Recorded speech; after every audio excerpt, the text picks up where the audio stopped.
Hello friends वर्तमान discussion करिबा +3 second semester Odia honours code 3 रो unit 1 आज आलोचनार विषय वस्तुटी होची यूनिट 1 रो गोटे दीर्घ उत्तरमूलक प्रश्न बा लॉन्ग क्वेश्चन संबंध रे एठारे माने आलोचना करिबा। पूर्वरु अनेक गुड़िए वीडियो अपलोड हो सारी तो आपण माने चैनल टी रो प्लेलिस्ट को जाई समस्त वीडियो देखि परिबे। प्रश्नटी कोनटे देखिया। प्रश्नटी होची ओडिया साहित्यर विकास दिगरे मुद्रा जंत्रर प्रचलन और पत्र पत्रिकार अवदान संपर्क में जहाँ जान वर्णना कर। तो प्रश्नटी एठार आम कौन देखुचे ना ओडिया साहित्यर विकास दिगरे मुद्रा जंत्रर प्रचलन और पत्र पत्रिकार अवदान संपर्क में जहाँ जान वर्णना कर। 1803 मसीह इंग्रेज माने ओडिशा को प्रवेश करथिले। तो 1803 मसीह इंग्रेज माने कौन करथिले ना ओडिशा मध्य को प्रवेश करथिले। शिक्षा साहित्यर विकास दिगरे अभिनव प्रयास जारी रखिया मनस्थ कले। तो ओडिशा मध्य इंग्रेज माने क्यों विषय प्रति मनस्थ करथिले ना शिक्षा साहित्यर विकास क्षेत्र में से माने अभिनव प्रयास जारी रखिया मनस्थ करथिले। साहित्यिक मानकर कलाकृति काव्य कविता बेसी जनादृत हो पारि नथिला। तो साहित्यिक मानकर कलाकृति एवं काव्य कविता गुड़िक जनप्रिय हो पारि नथिला। मुद्रित लेखाटी पाइबापी मास मास अपेक्षा करने को पड़ूला। तो मुद्रित लेखाटी को पाइबापी लोक मानू कौन करने पड़ूला ना मास मास अपेक्षा करने को पड़ूला। पत्र पत्रिकार प्रकाशन कौन होता ना असंभव हो पड़ता। तो पत्र पत्रिकार प्रकाशन कौन हो पड़ता असंभव हो पड़ता। छापाखानाटी ओडिशा रे नथला। तो छापाखानाटी ओडिशा रे नथिबा हेतु पत्र पत्रिकार प्रकाशनटी कौन हो पड़ता ना असंभव हो पड़ता। पड़ोशी राज्य बंगाला उपर निर्भर करने को पड़ता। तो यही समस्त विषय प्रति पड़ोशी राज्य बंगाला उपरे ओडिशा को कौन करने पड़ता ना निर्भर करने को पड़ता। आधुनिक समय साहित्य प्रचार और प्रसार श्रेष्ठ माध्यम थिला पत्र पत्रिका। आधुनिक समय साहित्य प्रचार और प्रसार श्रेष्ठ माध्यम कौन थिला ना पत्र पत्रिका थिला। कटक ठारे मिशन प्रेस प्रतिष्ठा हेबा परे ख्रीष्ट धर्मर प्रचार उद्देश्य पत्र पत्रिका मान छपागला। तो कटक ठारे मिशन प्रेस प्रतिष्ठा हेबा परे कौन करागला ना ख्रीष्ट धर्मर प्रचार एवं प्रसार करने निमंते पत्र पत्रिका मान कौन करागला छपागला। छापाखाना प्रतिष्ठा करिवार मुख्य उद्देश्य थिला ख्रीष्ट धर्म संबलित पत्र पत्रिका बाहर करी लोकमानंको ख्रीष्ट धर्म प्रति आकृष्ट करिवा। तो इंग्रेज मानकर मुख्य उद्देश्य ओडिशा को आसबार कारण कौन अटे। प्रथमतः वाणिज्य व्यवसाय करने निमंते, द्वितीय विषयटी है ख्रीष्ट धर्मर प्रचार एवं ख्रीष्ट धर्म प्रति लोकों को आकृष्ट करवा यह थिला इंग्रेज मानकर मुख्य उद्देश्य। तो छापाखाना प्रतिष्ठा करिवार मुख्य उद्देश्य थिला ख्रीष्ट धर्म संबलित पत्र पत्रिका बाहर करी लोकमानंको ख्रीष्ट धर्म प्रति आकृष्ट करवा। सर्वप्रथमे ओडिया पत्रिका भावे ज्ञान ऋण कटक मिशन प्रेस रु प्रकाश पाइथिला। तो सर्वप्रथमे ओडिया पत्रिका ज्ञान ऋण कटक मिशन प्रेस रु कौन होता ना प्रकाशित पाइथिला। तो परीक्षा रे ए प्रश्नटी आसबार संभावना रही। 1 मार्क प्रश्नटी कौन आसो ना सर्वप्रथमे ओडिया पत्रिका क्यों प्रेस रु प्रकाशित पाइथिला। तो उत्तरटी हो कटक मिशन प्रेस रु। जनसाधारण दुख अभाव बोध सरकार को जणाइबा एही प्रेस यथेष्ट नथिला। जनसाधारण दुख एवं अभाव सरकार को जणाइबा एही प्रेसटी कौन थिला ना यथेष्ट नथिला। रेभेन्सा साहेबंकर उद्यम रे विचित्रानंद दासଙ୍କ द्वारा 1866 मसीह कटक प्रिंटिंग प्रेस आत्मप्रकाश करथिला। तो रेभेन्सा साहेबंकर उद्यम रे विचित्रानंद दासଙ୍କ द्वारा 1866 मसीह कौन कर ना कटक प्रिंटिंग प्रेस आत्मप्रकाश कला। गौरीशंकर राय एथिरे मुख्य भूमिका ग्रहण करथिले। तो गौरीशंकर राय कौन करथिले ना एही प्रेस रे मुख्य भूमिका ग्रहण करथिले। सरकारंकर अन्याय अनीति दुर्नीति को लोकमानंकर निकट में पहुँचाइबा उत्कल दर्पण प्रथम मासिक पत्रिका 1873 मसीह प्रकाश पाइथिला। तो सरकारंकर अन्याय अनीति दुर्नीति को लोकमानंक निकट में पहुँचाइबा उत्कल दर्पण नामक प्रथम मासिक पत्रिकाटी 1873 मसीह कौन करा ना प्रकाश करा जाइथिला। उत्कल दर्पण पत्रिका राधानाथ राय और मधुसूदन राय केतोटी काव्य प्रकाश पाई। तो उत्कल दर्पण पत्रिकार राधानाथ राय कविवर राधानाथ राय एवं मधुसूदन राव केतोटी काव्य कौन होता ना प्रकाशित होता। यार परवर्ती समय व्यासकवि फकीरमोहन सेनापति उद्यम 1868 मसीह उत्कल प्रिंटिंग को नामक एक प्रेस प्रतिष्ठा करथिला। तो यार परवर्ती समय राधानाथ राय एवं मधुसूदन राय परवर्ती समय व्यासकवि फकीरमोहन कौन करथिले 1868 मसीह उत्कल प्रिंट को नामक एक प्रेस प्रतिष्ठा करथिले। वैकुंठनाथ देंकर प्रत्यक्ष तत्वावधान रे द प्रेस बालेश्वर आत्मप्रकाश करथिला। तो वैकुंठनाथ देंकर प्रत्यक्ष तत्वावधान रे द प्रेस बालेश्वर आत्मप्रकाश करथिला। एतद व्यतीत परवर्ती समय बामुंडा प्रेस प्रिंटिंग कॉर्पोरेशन दर्पण राज प्रेस प्रतिष्ठा ओडिया यात्रा पत्रिका प्रकाश पई उल्लेखनीय अवदान थिला। तो एतद व्यतीत परवर्ती समय बामुंडा प्रेस प्रिंटिंग कॉर्पोरेशन दर्पण राज प्रेस प्रतिष्ठा ओडिया यात्रा पत्रिका प्रसार पई कोन थिला ना उल्लेखनीय अवदान रहिथिला। साहित्यर विकास दिगरे मुद्रा यंत्रर उद्भावन थिला गुरुत्वपूर्ण। तो साहित्यर विकास क्षेत्र में मुख्यतः मुद्रा यंत्रर प्रचलन बा मुद्रा यंत्रर उद्भावन थिला अत्यंत गुरुत्वपूर्ण। विभिन्न पत्र पत्रिकार जरिया आधुनिक साहित्य प्रति जनसाधारण मन आग्रह सृष्टि करने मार्ग प्रस्तुत करा जायथिला।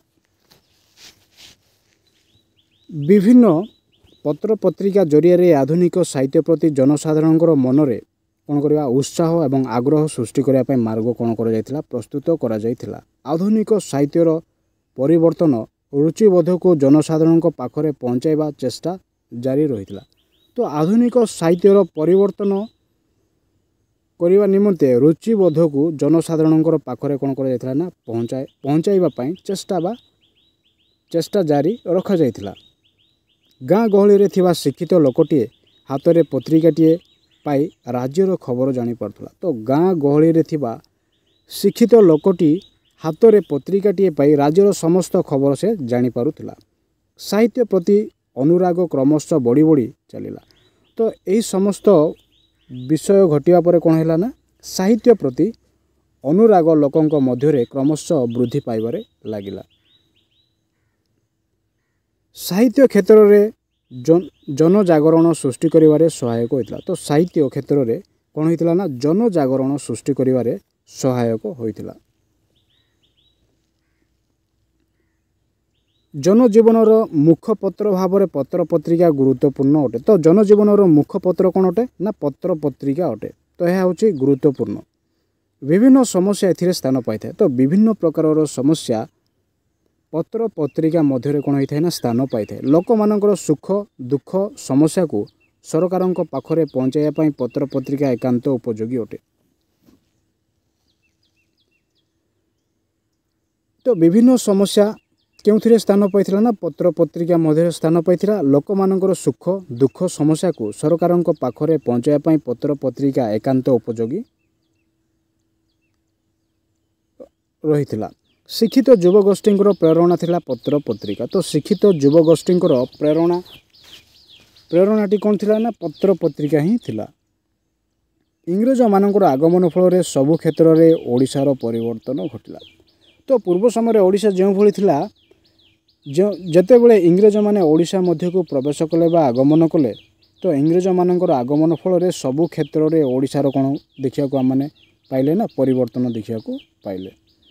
शिक्षार प्रसार करने समय से माने अनुभव करथिले बिना छापाखाना प्रतिष्ठार यह असंभव अटे। शिक्षार प्रसार करने समय से माने अनुभव करथिले कौन अनुभव करथिले ना बिना छापाखाना प्रतिष्ठार यह असंभव अटे बोली से माने अनुभव करथिले। क्यों माने ना इंग्रज माने स्कूल कॉलेज प्रतिष्ठा करि सारिबा परे पाठ्यक्रम रे स्थान पाइथिबा पुस्तक गुड़ी को छापाखाना रे छापिबा पई मुद्रा यंत्रर अभाव को अनुभव करथिले। स्कूल कॉलेज प्रतिष्ठा करि सारिबा परे से माने केउ विषयटी को अनुभव करि पारथिले पाठ्यक्रम रे स्थान पाइथिबा पुस्तक गुड़ी को ଛାପାଖାନାରେ ଛାପିବା ପାଇଁ ମୁଦ୍ରା ଯନ୍ତ୍ରର ଅଭାବକୁ ସେମାନେ ଅନୁଭବ କରୁଥିଲେ।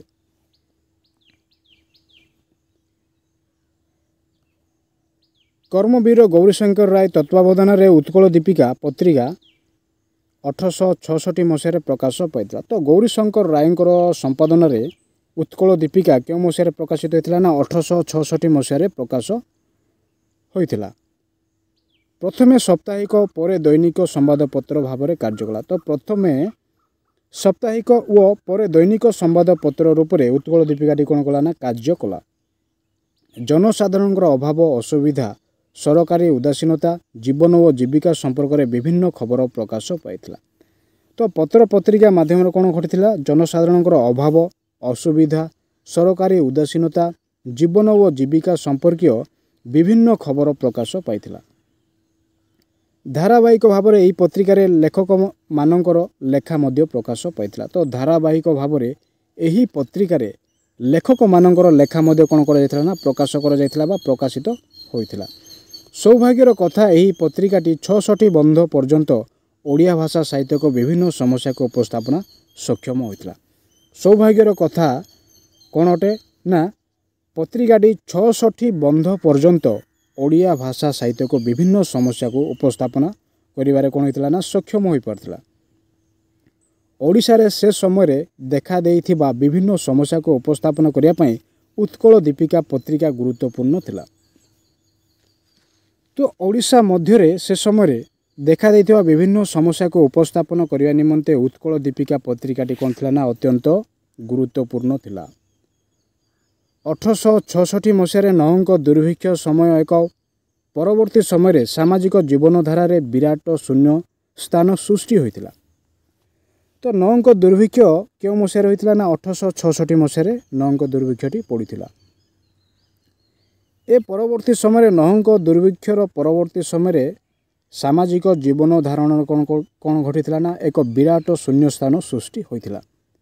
ଓଡ଼ିଶାର ଜନସାଧାରଣଙ୍କର ଦୁଃଖ ଯନ୍ତ୍ରଣା ଅଭାବବୋଧ ମଧ୍ୟରେ ଜନସାଧାରଣଙ୍କୁ ଜାଗ୍ରତ ଏବଂ ସଚେତନ କରାଇବା କ୍ଷେତ୍ରରେ ଅଗ୍ରଣୀ ଭୂମିକା ତୁଲାଇଥିଲା। ତ ଓଡ଼ିଶାର ଜନସାଧାରଣଙ୍କର ଦୁଃଖ ଯନ୍ତ୍ରଣା ଅଭାବବୋଧ ମଧ୍ୟରେ ଜନସାଧାରଣଙ୍କୁ ଜାଗ୍ରତ ଏବଂ ସଚେତନ କରାଇବା କ୍ଷେତ୍ରରେ ଅଗ୍ରଣୀ ଭୂମିକା ତୁଲାଇଥିଲା। କେବଳ ସେତିକି ନୁହେଁ, ଊନବିଂଶ ଶତାବ୍ଦୀରେ ଓଡ଼ିଶାର ସାମାଜିକ ସାଂସ୍କୃତିକ ରାଜନୈତିକ ଅର୍ଥନୈତିକ ଏବଂ ଜାତୀୟ ଜୀବନର ସମ୍ପୂର୍ଣ୍ଣ ଚିତ୍ର ଏହି ପତ୍ରିକାରେ ସ୍ଥାନ ପାଇଥିଲା। ତ ଉତ୍କଳ ଦୀପିକାରେ କେଉଁ କେଉଁ ବିଷୟ ଗୁଡ଼ିକ ସ୍ଥାନ ପାଇଥିଲା? ଓଡ଼ିଶାର ଜନସାଧାରଣଙ୍କର ଦୁଃଖ ଯନ୍ତ୍ରଣା ଅଭାବବୋଧ ମଧ୍ୟରେ ଜନସାଧାରଣଙ୍କୁ ଜାଗ୍ରତ ଏବଂ ସଚେତନ କରାଇବା କ୍ଷେତ୍ରରେ ଉତ୍କଳ ଦୀପିକା କ'ଣ ଥିଲା ନା ଅଗ୍ରଣୀ ଭୂମିକା ଗ୍ରହଣ କରିଥିଲା। କେବଳ ସେତିକି ନୁହେଁ, ଊନବିଂଶ ଶତାବ୍ଦୀରେ ଓଡ଼ିଶାର ସାମାଜିକ ସାଂସ୍କୃତିକ ରାଜନୈତିକ ଓ ଅର୍ଥନୈତିକ ଏବଂ ଜାତୀୟ ଜୀବନର ସମ୍ପୂର୍ଣ୍ଣ ଚିତ୍ର ଏହି ପତ୍ରିକାରେ କ'ଣ ହୋଇଥିଲା ନା ସ୍ଥାନ ପାଇଥିଲା।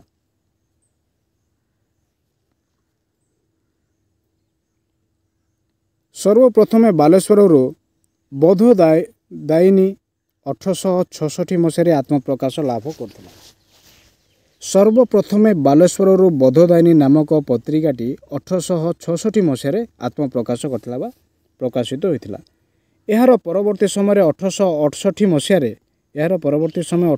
ମସିହାରେ ବାଲେଶ୍ୱର ସମ୍ବାଦବାହିକା ପତ୍ରିକା କଟକରୁ ଉତ୍କଳ ହିତୈଷିଣୀ ପ୍ରକାଶ ହୋଇଥିଲା। ତ ଏହାର ପରବର୍ତ୍ତୀ ସମୟରେ 1868 ମସିହାରେ କ'ଣ ହୋଇଥିଲା ନା ବାଲେଶ୍ୱର ସମ୍ବାଦବାହିକା ପତ୍ରିକା କଟକରୁ ଉତ୍କଳ ହିତୈଷିଣୀ ପ୍ରକାଶ ପାଇଥିଲା। ସବୁଠାରୁ ମୁଖ୍ୟ ଆକର୍ଷଣ ଥିଲା ଉତ୍କଳ ଦୀପିକା ପତ୍ରିକା। ତ ସମସ୍ତ ପତ୍ରିକା ମଧ୍ୟରେ ମୁଖ୍ୟ ଆକର୍ଷଣଟି କ'ଣ ଥିଲା? ଉତ୍କଳ ଦୀପିକା ଥିଲା। ଓଡ଼ିଆ ଭାଷା ଓ ସାହିତ୍ୟ ପ୍ରସାର ଦିଗରେ ଏହା ଗୁରୁତ୍ୱପୂର୍ଣ୍ଣ ଭୂମିକା ଗ୍ରହଣ କରିଥିଲା। ତ ବିଶେଷ ରୂପରେ ଉତ୍କଳ ଦୀପିକା କ'ଣ କରିଥିଲା ନା ଓଡ଼ିଆ ଭାଷା ଓ ସାହିତ୍ୟ ପ୍ରସାର ଦିଗରେ ଗୁରୁତ୍ୱପୂର୍ଣ୍ଣ ଭୂମିକା ଗ୍ରହଣ କରିଥିଲା। ଫକୀରମୋହନ ଆଚାର୍ଯ୍ୟଙ୍କର ଓଡ଼ିଆ ଭାଷା ଓ ସାହିତ୍ୟ ପ୍ରସାର ଦିଗରେ ଗୁରୁତ୍ୱପୂର୍ଣ୍ଣ ଭୂମିକା ଗ୍ରହଣ କରିଥିଲା। ତ ଫକୀରମୋହନଙ୍କର ଓଡ଼ିଆ ଭାଷା ଓ ସାହିତ୍ୟ ପ୍ରସାର ଦିଗରେ ଏହା କ'ଣ କରିଥିଲା ନା ଗୁରୁତ୍ୱପୂର୍ଣ୍ଣ ଭୂମିକା ଗ୍ରହଣ କରିଥିଲା। ପ୍ୟାରୀମୋହନ ଆଚାର୍ଯ୍ୟଙ୍କର ସମାଜରେ तो प्यारीमोहन आचार्यंकर संपादन रे उत्कल पुत्र पत्रिका प्रकाश पाइबा सह भक्ति प्रदायिनी विदेशिनी उत्कल मधुप प्रभृति पत्रिका आत्मप्रकाश करी ओडिशार जनसाधारण को सचेतन व उच्चाभिलाषी करने दिगरे सहायक होइतिला।